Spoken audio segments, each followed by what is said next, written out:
Good Morning Business, le grand entretien.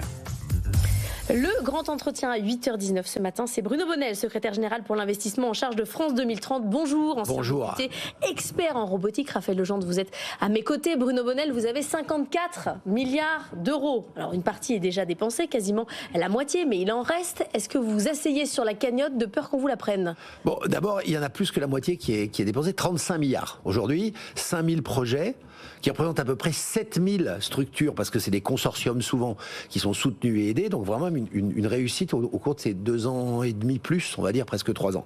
Alors, la question c'est savoir si on va taper dans les frais, les réserves d'investissement ou de fonctionnement.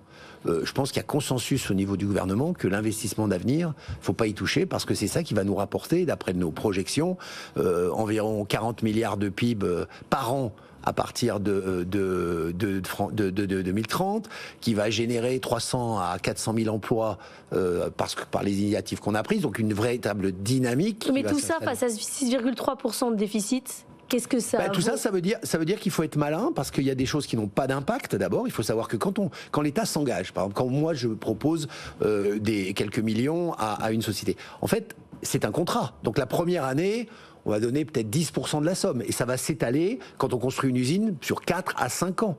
Donc en fait, l'impact sur les finances publiques instantanées n'est pas à la hauteur. Donc c'est de la bonne gestion. Donc ça veut dire que c'est une discussion intelligente sur comment est-ce qu'on répartit cet argent dans les années futures, sachant que la dynamique étant lancée, ça va être compliqué de freiner sur la glace. Mais donc Bruno Bonnel, sur les 35 milliards d'euros engagés, oui. Combien ont été décaissés, combien vont être décaissés en 2025, et est-ce que vous pouvez nous en dire un peu plus sur les discussions que vous devez avoir en ce moment avec Bercy et Matignon sur peut-être un changement de réglage dans la tuyauterie, on pourrait peut-être repousser des engagements à un peu plus tard. Grosso modo, c'est une espèce de courbe de Gauss, c'est 5 milliards qui ont déjà été décaissés. 5 milliards sur les 35 milliards.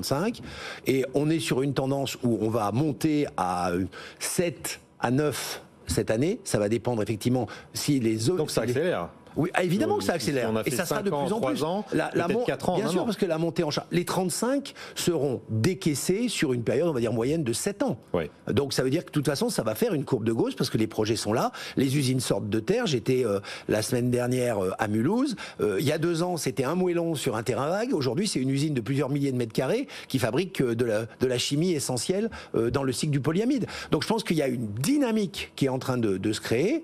Et alors après, comme je dis, c'est du réglage. Après, il y a les aléas. Et donc les réglages pour le PLF 2025 on va rester sur, ça pourrait être quoi? On va rester sur cette tendance, je vous dis, d'à peu près entre 7 et 8 milliards de décaissement, ouais, qui était prévu, qui était planifié, et qu'on va simplement, par contre, bien gérer, c'est-à-dire qu'on ne va pas anticiper les décaissements, on demandera vraiment aux entreprises si véritablement les jalons sont atteints. C'est comme ça qu'on va faire. Vous passez votre temps à parler à des entrepreneurs, ouais, à voir des gens qui ont des idées, des gens qui ont des projets. Ils sont dans quel état d'esprit? Ce matin, on racontait qu'il y a Insect, par exemple, symbole un peu de la French Tech, qui a levé 600 millions de dollars, qui aujourd'hui est en sauvegarde. C'est pas encore la liquidation. Heureusement, il y a encore de l'espoir. Ça a quel impact sur les entrepreneurs? Alors d'abord, il faut pas que les arbres des échecs cachent la forêt des succès. Ça, c'est super important. Ça veut dire que moi, je rencontre toutes les semaines, là j'étais, je vous l'ai dit, à Mulhouse la semaine dernière, j'étais à Vannes et à Lorient hier, je pars à Bordeaux, en Corrèze, à Brive, à Tulle. Je rencontre des gens qui se battent, qui réussissent et qui nous disent, s'il n'y avait pas eu France 2030, et ils ne le disent pas, je ne dis pas ça parce que je suis sur votre plateau, s'il n'y avait pas eu France 2030, on n'aurait pas fait ce projet, en tout cas on ne l'aurait pas fait aujourd'hui. Donc il y a un phénomène d'accélération avec France 2030 qui est essentiel. Et ces gens-là, je vais dire un truc qui est un peu frustrant, ce qui se passe dans le monde de la dette politique, c'est pas leur sujet. Leur sujet, c'est bosser tous les jours. Leur problème, c'est recruter. D'où France 2030, en créant cette année, en septembre 2024, 240 000 postes de formation dans les compétences et métiers d'avenir, ça les intéresse. À un moment, ça va devoir les intéresser. Si on leur supprime le CIR... Et oui, j'allais vous le dire. Alors évidemment, si on commence à les paniquer et si on commence à casser la confiance, là on fait une erreur. La confiance, elle n'est pas encore entamée. Ils y croient, ils veulent avancer et ils veulent se défendre. Par contre, si on leur dit effectivement, attention le CIR, attention l'apprentissage, attention, là ça va commencer à devenir difficile. C'est pour ça qu'il faut bien distinguer. Et je crois que le CIR, l'apprentissage sont des investissements, alors qu'il y a des dépenses de fonctionnement et ça c'est pas... Donc vous dites touchez pas au CIR, voilà, c'est ça. Ce que le message ce matin, Bruno Bonnel, c'est ne touchez pas à la fiscalité, ne touchez pas au CIR qui est un élément important des entrepreneurs, d'attractivité, ne touchez pas aux impôts de manière globale. Non, je dis pas ça. Pour sauvegarder l'investissement. Je dis pas ça. Je dis qu'il y a des soutiens comme le CIR, parce que moi je l'interprète plus comme un soutien, ou l'apprentissage qui est un ascenseur social extraordinaire dans certaines catégories, qu'il faut maintenir. Donc là, c'est encore une fois un problème de réglage. Faut pas être brutal. C'est comme quand je lis, on désindustrialise, les usines ferment en France. Moi, je constate de ma fenêtre que sur le début, le premier semestre de cette année, il y a eu effectivement 61 usines qui ont fermé.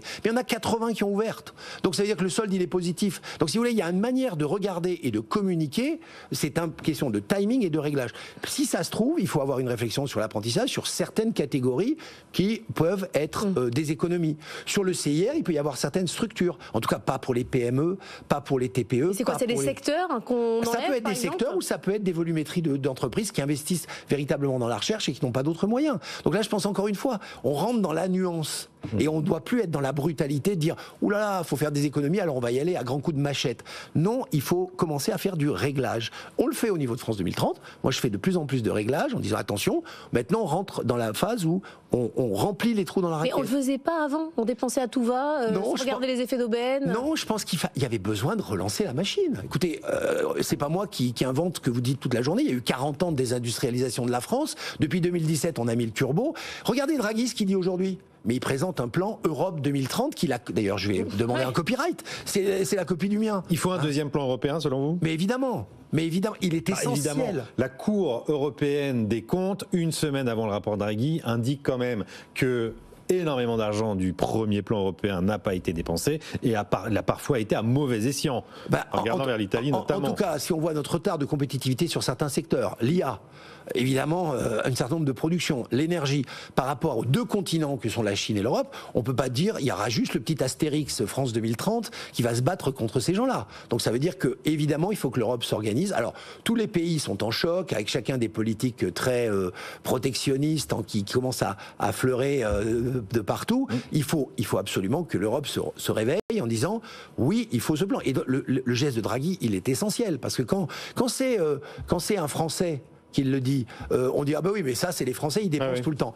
Quand c'est Draghi, le poids est différent. Enfin, certains le disent aussi, les Allemands disent aussi que même avec Draghi, c'est toujours plus d'argent. Comment on mesure l'efficacité de ces plans de relance ? En 2017, on a eu le plan Pisani-Ferry, 50 milliards, là encore une fois, dont on n'a aucun résultat. On ne sait pas ce que ça a donné. Vous, au SGPI, comment vous mesurez les résultats économiques de ces dizaines de milliards d'euros d'argent public injecté ? On a des indicateurs excessivement précis. Nous, on a la loi d'ailleurs nous les impose. Par exemple, on regarde sur la décarbonation. Je donne cet exemple. Les investissements que nous avons faits ont effectivement un impact en millions de tonnes économisées CO2 qui sont mesurés projet par projet par mes équipes. J'ai une équipe d'évaluation à l'intérieur du SGPI. On est surveillé d'ailleurs pour ça par nos autorités, la Cour des comptes et consorts.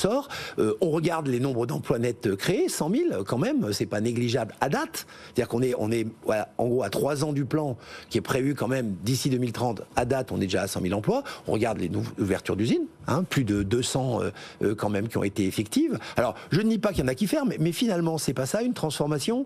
C'est pas qu'il y a des usines ou des structures ou des métiers qui disparaissent et d'autres qui émergent. Oui. C'est pas moi qui l'ai dit, je crois que c'est Schumpeter en son temps.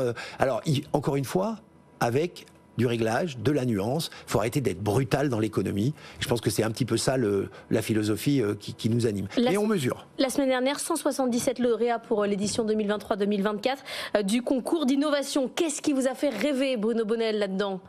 Écoutez, il y a à la fois des choses qui sont visibles et des choses qui sont invisibles. Quand vous voyez des chercheurs qui découvrent des nouvelles molécules ou des nouveaux process, c'est formidable. Quand vous voyez des petites bactéries qui mangent du plastique pour refaire du e-fuel, vous vous dites mais on est en train non plus d'avoir une révolution industrielle, on a une révolution bio-industrielle. Moi, ce qui m'a le plus marqué, c'est l'apparition du vivant pour fabriquer du vivant. Et cette dynamique, elle est extraordinaire. Alors, ça rentre pas encore dans le quotidien, comme disait ma grand-mère, ça se mange pas encore en salade, mais la réalité, c'est que vous avez des gens qui sont en train de nous fabriquer un futur et on va avoir la même rupture qu'on a connue pendant la révolution industrielle, mais avec le bio.